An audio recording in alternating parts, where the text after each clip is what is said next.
गौतम बुद्ध की एक प्रचलित कथा के अनुसार एक दिन सुबह सुबह सभी शिष्य बुद्ध के प्रवचन सुनने के लिए एक साथ बैठे हुए थे। कुछ देर बाद बुद्ध अपने साथ एक रस्सी लेकर आए। तथागत के हाथ में रस्सी देखकर सभी शिष्यों को हैरानी हुई।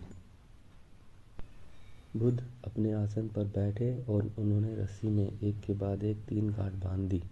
इसके बाद उन्होंने शिष्यों से पूछा कि क्या ये वही रस्सी है जो गांठ बांधने से पहले थी?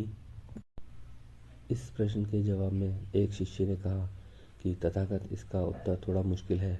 ये हमारे देखने के तरीके पर निर्भर करता है। एक तरह से तो रस्सी वही है, इसमें कोई बदलाव नहीं है। एक अन्य शिष्य ने कहा कि इसमें 3 गांठें लगी हुई हैं जो कि पहले रस्सी में नहीं थी। इसे बदला हुआ भी कह सकते हैं। कुछ शिष्यों ने कहा कि वास्तव में मूल रूप से रस्सी वही है लेकिन बदली हुई है, लेकिन इसका मूल स्वरूप बदला नहीं है। शिष्यों की बात सुनकर बुद्ध ने कहा कि आप सभी सही बोल रहे हैं।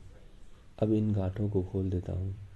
ये बोलकर बुद्ध रस्सी के दोनों सिरों को खींचने लगे। बुद्ध ने पूछा कि क्या इस प्रकार रस्सी की गांठें खुल जाएंगी? सभी शिष्यों ने कहा कि नहीं, ऐसा करने तो गांठें और ज़्यादा कस जाएंगी। इन्हें खोलना और मुश्किल हो जाएगा। बुद्ध ने कहा कि ठीक है, अब एक अंतिम प्रश्न, इन गांठों को खोलने के लिए हमें क्या करना होगा? शिष्यों ने कहा कि हमें इन गांठों को ध्यान से देखना होगा, जिससे हमें जान सके कि इन्हें कैसे लगाया गया है। इसके बाद गांठें आसानी से खोल सकते हैं। बुद्ध इस जवाब से संतुष्ट हो गए और उन्होंने कहा कि ये सही बात है।